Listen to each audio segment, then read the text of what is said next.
It's a bit of a daunting task to think you can still change the world a little bit. And I'll be honest with you, I guess I'm a bit naive thinking that you can, but you really can change the world. One person really can change the world, make a difference.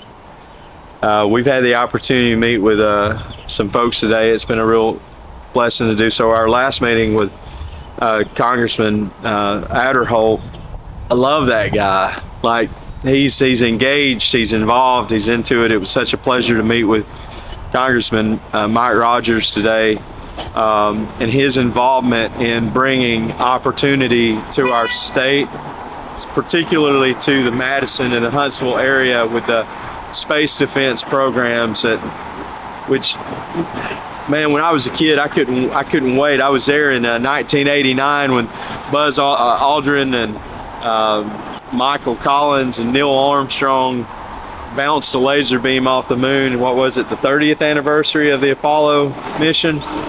Got to meet with staff from Tuberville's team, coach's team. That was a blessing to do. We've got some questions to answer, right?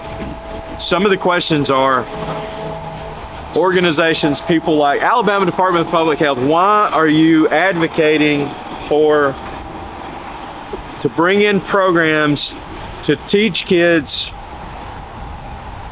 Look, I come from a single parent home. I grew up on Alabama Avenue. I went to General Forest and Floyd Elementary, and then Emma Sansom High School first couple of years, and transferred out to the county. Nobody taught me how to use a condom, or nobody taught me how to have an abortion. I wanted to find a healthy path to do life together. And we know now, thank you Institute of Family Studies, who did the report that shows us that kids in Alabama believe that the American dream is dead. Can you believe that? Can you believe that kids in Alabama believe that the American dream is dead? They need a path, and we're not giving them one. We've got to give our kids a path. Well, John, how do we fund it? This is going to cost money. Well, thank you, Senator Orr, for bringing legislation to the table. Thank you, Lucy, for helping write the article with the Institute of Families to show us that Alabama needs what's called the success sequence. There's a real simple path to success being an Alabamian. And it's interesting because Malcolm Gladwell, who wrote the book Outliers, he said this a long time ago as well in his book that talks about the 10,000 hour rule. To be successful in Alabama, you should get a job, you should get married, and you should be faithful in your marriage. That's what it means to be successful in Alabama. Get a job. That's how you can break the poverty cycle. The data shows us that by the time the person breaks out of their late 20s into their early 30s, they have effectively broken the poverty cycle, regardless of how many generations have come before them. Now, that's my story. I've broken, by God's grace and my wife's faithfulness and our commitment to one another and my faithfulness and commitment to her, we've broken that cycle. I never met my biological father. I grew up in an abusive, alcoholic home. I did not have a roadmap to successful living. I did not know how any of that could be attained or accomplished. And by God's grace, we've got our oldest son graduated from the University of North Alabama with his undergrad a couple weeks ago. He passed his Series 65 to be a financial advisor. He did that earlier this week. Our youngest son is in his freshman year, just came out of his freshman year at UNA. He's doing marine biology, and right now he's at a turtle hospital in the Florida Keys doing the marine bio work with the Dauphin Island Research Lab. I get to live a life that I don't deserve. I get to live a life where you hear the horns and stuff in the background. I get to live in a peaceful, quiet environment not like the home life that I grew up in, where there was yelling and cussing and hollering every which way. So it's a blessing. And so, John, why do you do this? Well, I'll tell you why I do it. I do it because I want to see others have a future. Well, John, you never really answered the funding question. How do we fund it? Latest report in 2022, there's $197 million spent in Alabama on temporary assistance for needy families. Well, John, we can't touch that money. That's for needy families. Well, yes, it is. But you're darn right we better touch that money, because 13% of those funds, or $26.5 million of that money, went, who knows where it went? We don't even know what it was done. Was it somebody's personal slush fund? I mean, what happened to those funds? Can we know, state of Alabama, where that money went? Look, we don't want to fight or argue with you. We just want to know. We just want transparency in taxpayer spending. And then we also want to know, how can we help?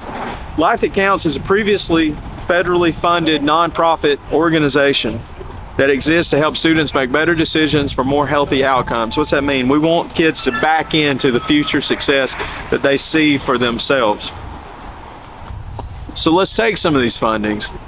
Let's teach kids how to have healthy marriages. Let's teach young men how to be equipped and ready for workforce. Let's help with soft skill development. Let's help with some hard skill asset development. A word on that. In human development and getting ready for the workforce, there are 5 things that are needed. You have to be first competent. You have to know what you're doing. When you know what you're doing, you get a confidence from that. You ever had a good hard day's work? You feel confident, you feel good about yourself. I had a buddy he came on to the team, and I just felt like the Lord laid it on my heart and said, John, you need to offer this kid a job. And I offered this kid a job. He said, what am I going to be doing? I said, well, here's the thing. You're gonna bust your ass every day, but you're going to sleep really good at night.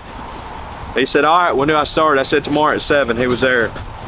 And he's a homeowner now. He drives a new truck. He's paying his bills. He's learning skills along the way. Competence goes to confidence. When you're confident, you can make connections. When you're able to make connections, we can see what kind of character you have. When you have character, it gives you opportunity to show compassion. But there's 2 requisites to competence. You've got to have discipline, and you've got to have commitment. You know where discipline and commitment comes from? Discipline and commitment is taught by mama and daddy at home, who lead the way, who have led the way. My wife Alexis and I, that's what we've done for our boys. We've been disciplined, we've been committed, and we've taught discipline, we've taught commitment, we've taught skills. Look, I'm going to wrap this thing up and shut it down. We've got a beautiful background. It's great to be out here. It's a little misty, but it's still nice, especially with a suit on. You see young folks here all around, and just all the jibber jabber of a city. So much coming and going today. They're voting on some of the law for the big beautiful bill. Can't wait to see that come through. Hey guys, this is real easy. This is an easy fix.